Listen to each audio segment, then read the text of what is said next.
Hello friends, आज के इस लेक्चर में मैं आपको प्रीपोजिशन अक्रॉस के बारे में बताने जा रहा हूं।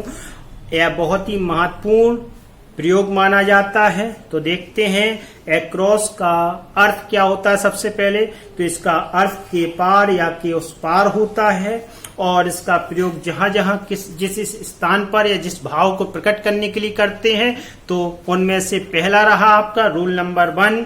इसका प्रयोग किसी वस्तु या स्थान के पार या के उस पार के अर्थ में किया जाता है। अर्थात अगर हम इसको समझें तो हम कह सकते हैं वस्तु स्थान की सीमा होगी और उस सीमा के पार पहुंचने या ना पहुंचने का अर्थ यहाँ अभिव्यक्त कराना होता है। इस पार से उस पार, यानी कि इस पार से उस पार। जैसे कि आप कह सकते हैं कि रेल की पटरी बिछी हुई है तो उसके आगे, या कोई रिवर है तो रिवर के एक साइड से उस साइड, यानी एक ओर से उस ओर, या नदी का किनारा हो, समुद्र का किनारा, कोई भी कह सकते हैं आप। इस पार से उस पार। सड़क भी कह सकते हैं कि सड़क के इस पार से उस पार, यानी कि। तो अर्थ एग्जाम्पल के थ्रू समझेंगे। जैसे Gandhi's cottage was at the other end of the ashram, a good way across the road. Gandhi's cottage was at the other end of the ashram, a good way across the road means इसका हुआ गांधी जी की कुटिया आश्रम के दूसरे कोने पर सड़क के पार काफी दूर थी। नेक्स्ट एग्जाम्पल देखते हैं इससे संबंधित। A black horse was standing across the road.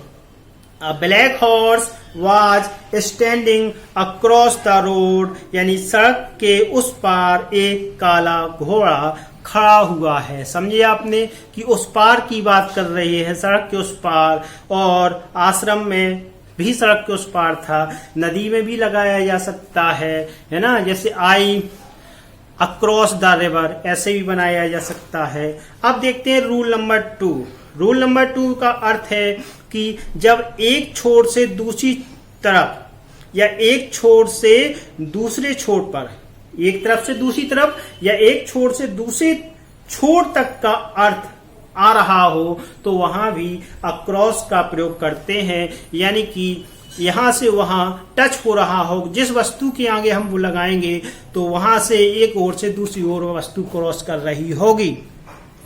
जैसे कि अगर मान लीजिए हमने 2 पटिए रख दिए, उसके बीच में कोई डंडा रख दिया तो एक दूसरे का हो गया। इसी प्रकार से नदी के बारे में भी बता सकते हैं कि नदी का 2 किनारे होते हैं। इस किनारे से उस किनारे तक कोई भी चीज हो, चाहे पुल हो या और कोई हो, तो वहां भी क्रॉस का प्रयोग करेंगे। एग्जाम्पल के थ्रू समझ सकते हैं।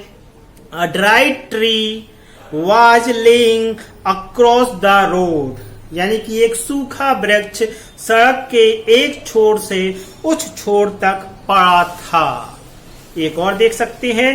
There is a ladder across the roof. There is a ladder across the roof, यानी कि छत के एक छोर से दूसरे छोर तक एक सीढ़ी है। क्या है? सीढ़ी है। नेक्स्ट रूल की ओर बढ़ते हैं।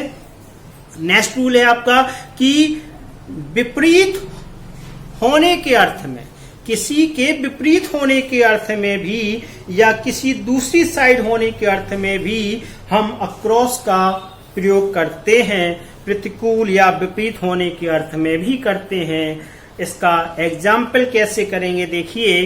The school is across from the LIC building, यानी कि विद्यालय जो है इमारत के LIC बिल्डिंग इमारत के कहाँ है? विपरीत है। स्कूल जो है वो कहाँ है? विपरीत है। नेक्स्ट देख सकते हैं एग्जाम्पल के through. Sarda palace is just across from graveyard. Sarda palace is just across from graveyard, यानी कि कब्रिस्तान के ठीक विपरीत सारदा पैलेस है। नेक्स्ट रूल देखते हैं कि अक्रॉस का प्रयोग जो है कि दोनों ओर, ऑन बोथ साइड के अर्थ में भी करते हैं। कि दोनों ओर आएगा, यानी कि एक कोई बीच में होगा, उसके अगल बगल कोई बीच में वस्तु नहीं, बीच में लगाएंगे तो बिटवीन आया। एक वस्तु जो बीच में उसके अगल बगल की बात करेगा, यानी कि दोनों ओर की बात करेगा। जैसे कि trees were planted across the river. Means हुआ इसका कि नदी के दोनों ओर वृक्ष लगाए गए। Trees were planted across the river. Next देखते हैं, there were temples across the house. There were temples across the house. घर के दोनों ओर मंदिर हैं। साथ ही यह लेक्चर समाप्त होता है। अगले लेक्चर में फिर आपसे मुलाकात होगी। तब तक के लिए जय हिंद, वंदे मातरम। Thanks for watching.